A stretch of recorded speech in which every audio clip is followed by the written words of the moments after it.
The only information that we have is that this conduct was not, or that the death was not intentional. I'm actually not surprised that he was released. He said the gun wasn't loaded. So how did a bullet end up killing her? That's the question that's making people online stop mid-scroll right now. Because what started as a normal night inside a quiet apartment in San Francisco ended with a 22-year-old woman dead, and a boyfriend claiming it was all just a tragic mistake. Here, what we know, Nation Wood, someone who once worked in high-level security, told police he was simply dry-firing his weapon. If you don't know what that means, it's when someone pulls the trigger of a gun they believe is completely unloaded, usually for practice. No bullets, no danger, just a click. But this time it wasn't just a click. According to investigators, a real bullet was still inside the gun.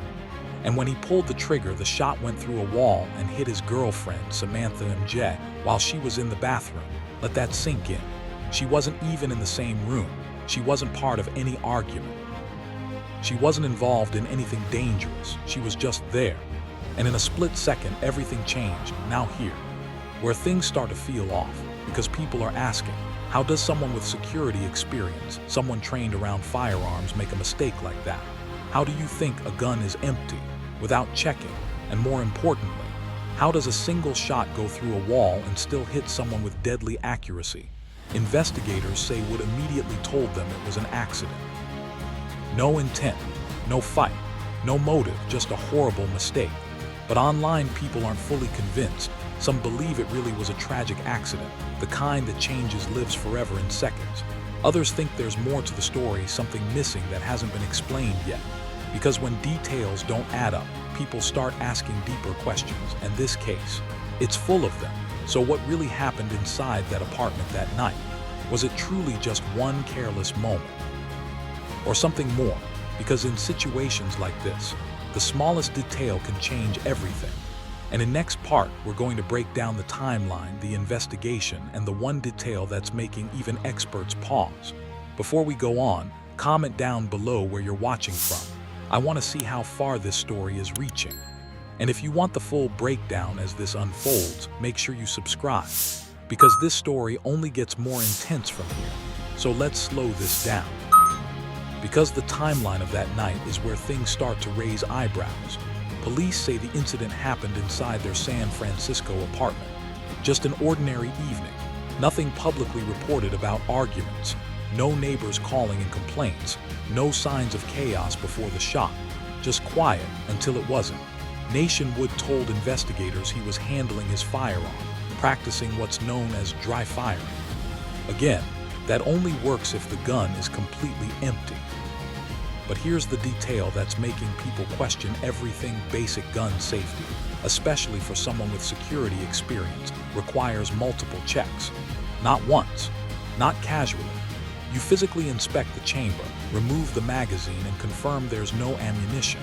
So how did a live round get missed?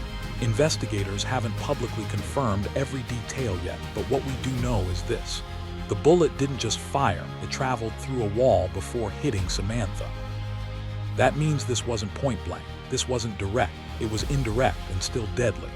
And that changes how people see it, because now experts and viewers alike are asking, was this negligence or something deeper? Think about it, a single mistake like forgetting to check a chamber is serious. But when it leads to something this irreversible, it becomes more than just a mistake in the eyes of the law. That's where the charge comes in. Involuntary manslaughter, not intentional, but still criminal. And here's something else that's important. After the shot, Wood reportedly stayed at the scene and cooperated with police. No fleeing, no hiding, which for some people supports his claim that this was a tragic accident. But for others, it doesn't answer the biggest question. Why was the gun loaded in the first place? And why was it being handled like that inside a home? Because those questions don't just go away, they build.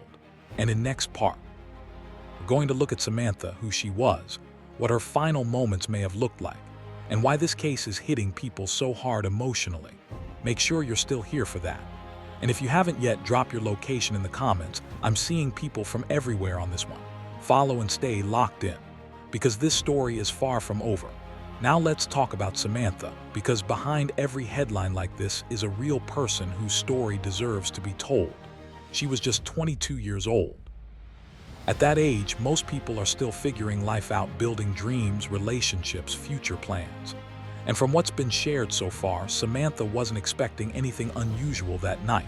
She was in the bathroom, away from everything. That detail alone is what's making this case hit differently for a lot of people, because it shows just how sudden and unpredictable this was. There was no warning, no time to react. Just one moment, and everything was gone. Friends and people online have been expressing shock, not just at how she died, but at how preventable it might have been. That word keeps coming up, preventable. And when people hear that, emotions shift from sadness to frustration. Because if something could have been avoided, then it becomes harder to accept it as just an accident. At the same time, others are looking at the situation with a different perspective. They're asking, can one careless mistake define a person forever? Because now there are two lives affected, one lost, and one completely changed. Nation Wood is now facing a charge that could follow him for the rest of his life. And Samantha never got the chance to continue hers. That contrast is what's making this case so heavy, so emotional, so divisive. In the next part, we're going deeper into the investigation, what police are focusing on, what evidence could change everything, and the one factor that could decide how this case ends in court. Stay with me. And if this story is hitting you, make sure you're subscribed, because the next part might completely change how you see this situation. Also, keep those comments coming. I'm reading where everyone is watching from now here, where things shift from emotional to legal. Because at the end of the day, this isn't just about what people feel happened, it's about what can be proven. Investigators are now focused on the physical evidence, the gun itself, the trajectory of the bullet, and whether proper safety steps were followed. That last part, it's huge. Because involuntary manslaughter often comes down to one key idea: negligence. Did the person act in a way that a reasonable person would? If the answer is yes, that's where legal responsibility kicks in. And in this case, experts are already pointing to something critical: handling a firearm inside a home, believing it's unloaded, and pulling the trigger without confirming it. That combination alone could be enough to support the charge. But there's still more to consider. Was this a one-time lapse in judgment, or were there patterns of unsafe behavior? Because if investigators find anything suggesting this wasn't the first time something like this happened, it could make the situation even more serious. On the other hand, the defense may argue exactly what Wood told police from the beginning. It was an accident, no intent, no motive, just a tragic, irreversible mistake. And cases like this, they often come down to small details, tiny moments, split-second decisions. The kind that don't seem big at the time but change everything after. In Part 5, we're going to talk about what could happen next, possible outcomes, what the court might decide, and why this case could go in more than one direction. Make sure you don't miss that. And if you've made it this far, drop a comment. I want to know your thoughts on this. Accident or something more? So what happens next? That's the question everyone is waiting on. Because from here, the case moves into the court system, and that's where things can take very different turns. If convicted of involuntary manslaughter, Nation Wood could face serious consequences, including prison time. But the exact outcome depends on how the court sees his actions. Was it simple negligence or gross negligence? A level of carelessness so severe that it crosses a much stronger legal line. That difference matters more than most people realize. At the same time, the defense will likely focus on intent or the lack of it. Because this wasn't a planned act, there's no evidence of conflict or motive being reported publicly. And in some cases, that can influence sentencing or even the final verdict. But here's the reality: no matter what the court decides, nothing brings Samantha back. And that's the part that stays with people. This case is a reminder of how fast life can change, and how one moment of carelessness can have permanent consequences. It's also a reminder of something a lot of people don't think about enough: responsibility, especially when it comes to something as serious as a firearm. So now I want to hear from you. Do you think this was truly an accident? Or do you feel like there's more to the story? comment where you're watching from and share your thoughts. And if you want more real stories like this, broken down in a way that actually makes you think, hit subscribe and stay tuned, because the next story might be even more unbelievable. But here's something a lot of people aren't talking about enough: what happens after the headlines fade.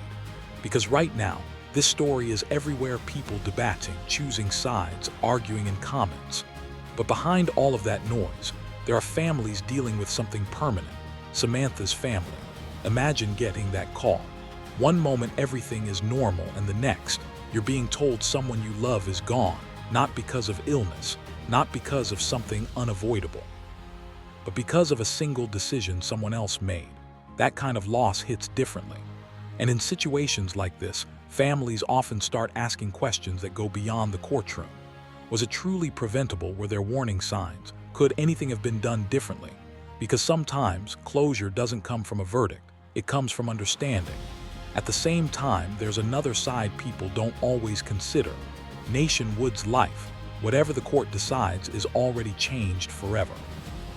Not just legally, but socially. Reputation, career, relationships, everything gets put under a microscope. And in today's world, public opinion moves fast, sometimes faster than the legal process itself. One moment people are sympathetic, the next, they're demanding accountability, and that pressure, it builds, especially in cases where the line between accident and responsibility feels blurred. Because the truth is, both things can exist at the same time. Something can be unintentional and still have consequences that are impossible to undo. And that's why this case is sticking with so many people, because it forces a question most people don't like to think about. How much can one moment define the rest of your life? In Part 7, we're going to step back and look at the bigger picture, why cases like this keep happening, and the one lesson that keeps coming up again and again, but still gets ignored. Stay with me. And if you've made it this far, comment Part 7, so I know you're still locked in, and don't forget to drop where you're watching from. Now let's zoom out for a second, because this isn't the first time a story like this has happened. And that's what makes it even more unsettling. Situations involving firearms and "I thought it wasn't loaded" come up more often than people expect. Different places, different people, but the same explanation. And every time it leads back to one thing: assumption. Assuming something is safe without checking. Assuming nothing will go wrong. Assuming it'll be fine. It isn't. And that's the uncomfortable truth behind this entire case. It wasn't some complex plan. It wasn't something impossible to predict. It was a moment that, in hindsight, could have gone differently with one extra step, one extra check, one pause. And that's why people are reacting so strongly, because it feels close. It feels like the kind of mistake anyone could make, which is exactly what makes it so dangerous. But here's the part that really stays with you: small decisions don't always have small consequences. Sometimes they carry weight far beyond what anyone expects. And that's what makes this story more than just news. It's a reminder, a warning.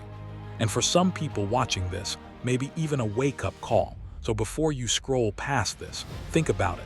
What's one small thing people overlook every day that could change everything if it goes wrong? Drop your thoughts in the comments, and don't forget to say where you're watching from.